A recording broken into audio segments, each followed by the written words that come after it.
Assalamu alaikum.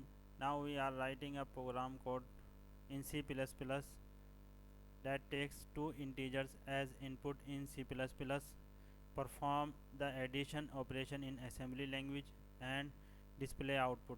यानी इसमें हम एक प्रोग्राम राइट बनाते हैं जिसमें दो इंटीजर्स इनपुट लेंगे हम C++ में और एडिशन का जो ऑपरेशन है वो परफॉर्म करवाएंगे असेंबली लैंग्वेज में और डिस्प्ले करवाएंगे इसका आउटपुट। तो इसके लिए हमने ये डेव C++ का टेक्स्ट एडिटर ओपन कर लिया है। इसमें हम कोड लिखते हैं। सबसे पहले हम हेडर फाइल इंक्लूड करवाएंगे IO स्ट्रीम, और फिर उसके बाद यूज़ करेंगे हम जैसे कि हम C के दीगर प्रोग्राम में इस्तेमाल करते रहे हैं, नेम स्पेस std, और फिर यहाँ से आपका मेन का फंक्शन शुरू हो जाता है। मेन के फंक्शन में हम तीन वेरिएबल डिक्लेयर करते हैं, ए बी और सम के नेम से। और सबसे पहले हम एक मैसेज डिस्प्ले करवाएंगे यूज़र से इनपुट के लिए, एंटर वैल्यू ऑफ ए, और जो भी यूज़र इंटर करेगा वैल्यू हम उसको असाइन कर देंगे ए के वेरिएबल में। उसके बाद हम एक और मैसेज डिस्प्ले करवाएंगे एंटर वैल्यू ऑफ बी,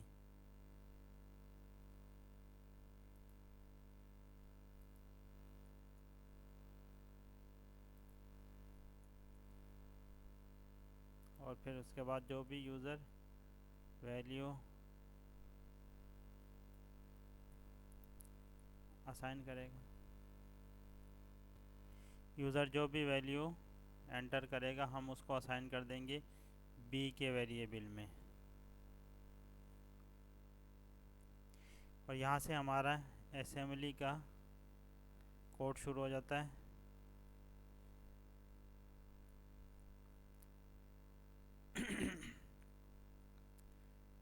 इसमें हम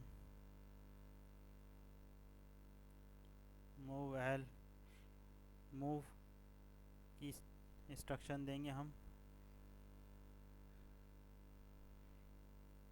मूव एल का मतलब होता है मूव लॉन्ग 1% का मतलब है फर्स्ट वेरिएबल,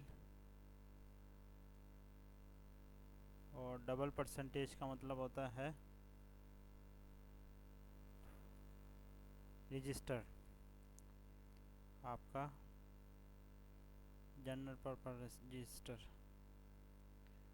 फिर उसके बाद हम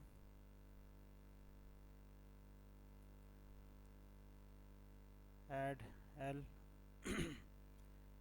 इसके बाद सेकंड वेरिएबल की वैल्यू हम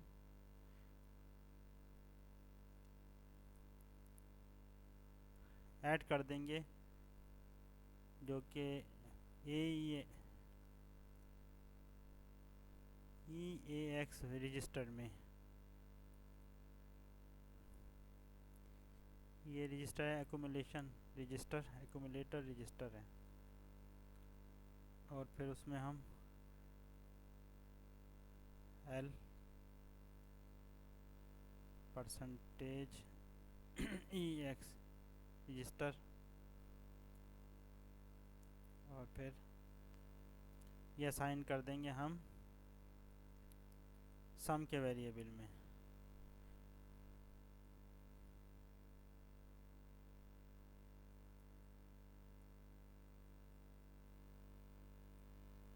यहाँ पर तकरीबन इन 3 लाइनों में हमने जो एडिशन का जो ऑपरेशन परफॉर्म करवाना था ये यहाँ पर मुकम्मल हो चुका है।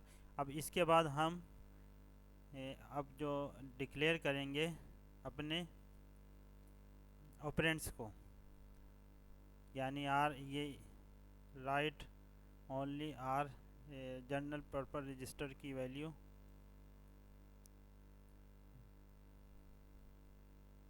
सम के वेरिएबल में, और फिर उसके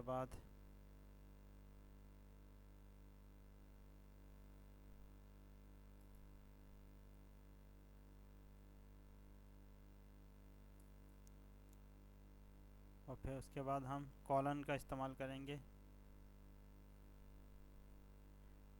जनरल पर्पस रजिस्टर, और ये हम यहाँ पर असाइन करेंगे ए,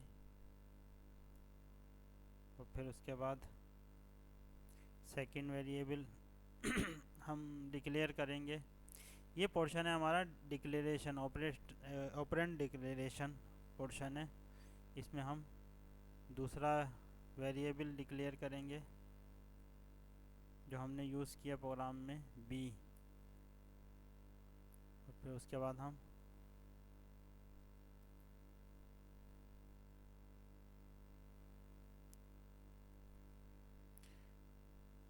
ये हमारा जनरल पर्पस रजिस्टर EAX,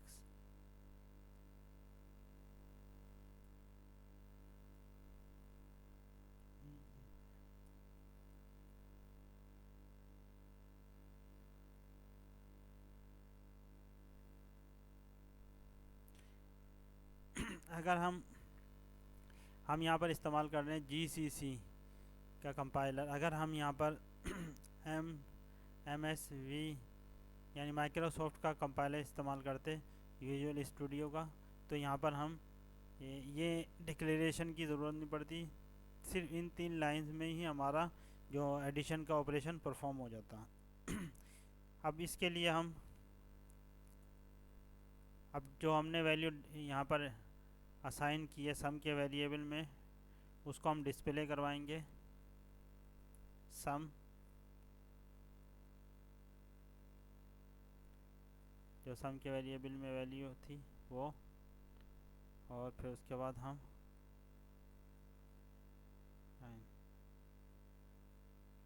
और फिर आपका मेन का फंक्शन रिटर्न करेगा 0, और यहाँ पर हम इसको सेव करते हैं और कंपाइल करने पर देखते हैं क्या रिज़ल्ट आता है। लाइन टर्मिनेशन का एरर है।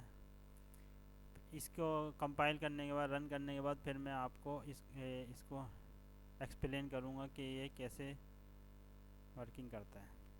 देखिए, ये हमने जो मैसेज डिस्प्ले करवाया था, इसको हम देते हैं वैल्यू 5, फिर अब इसको 3 देते हैं, बी की वैल्यू 3, इसने डिस्प्ले करवा दिया 8, यानी हमारा प्रोग्राम सही वर्किंग कर रहा है। यहाँ पर हमने लाइन नंबर 12 तक तो हमने सी की कोडिंग की, फिर उसके बाद हमने ये यहाँ पर एसएम को इस्तेमाल किया, ये इंस्ट्रक्शन इस्तेमाल की है असेंबली लैंग्वेज के लिए, और फिर ये हमने इन 3 लाइन में हमने अपना ऑपरेशन परफॉर्म किया।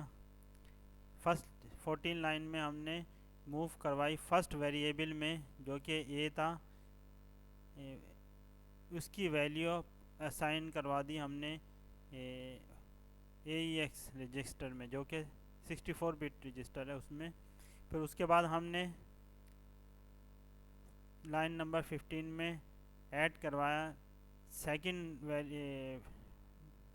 वेरिएबल की वैल्यू जो कि बी है, उसको ऐड करवा दिया हमने AEX रजिस्टर में, जो पहली वैल्यू थी उसमें इसने ऐड करवा दिया, इस इंस्ट्रक्शन ने ऐड करवा दी बी की वैल्यू, और फिर उसके बाद हमने उसको मूव करवा दिया सम के वेरिएबल में यहाँ पर।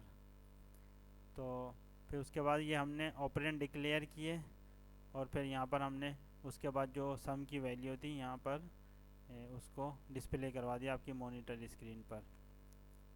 इस प्रोग्राम का मकसद ये है कि हम इस असेंबली लैंग्वेज को हम C++ में कैसे इस्तेमाल कर सकते हैं एफिशिएंसी को बढ़ाने के लिए। इसीलिए देखिए, हमने हार्डवेयर को डायरेक्ट एक्सेस किया, रजिस्टर को डायरेक्ट एक्सेस किया, और उसके लिए अपने प्रोग्राम में एफिशिएंसी को बढ़ाने के लिए। तो ये सिर्फ आपको इस बात की निशानदेही करवानी थी कि सी की एक की फीचर है कि इसमें हम सी प्लस प्लस के प्रोग्राम सोर्स कोड में हम असेंबली की कोडिंग भी कर सकते हैं, जहाँ पर अगर हमें ज़रूरत हो ऑपरेशंस को एफिशिएंटली इस हमने परफॉर्म करवाना हो, तो इसी वजह से सी इस्तेमाल की जाती है हार्डवेयर को डायरेक्ट एक्सेस करने के लिए। तो यहाँ पर हमने ये प्रोग्राम किया। Thank you.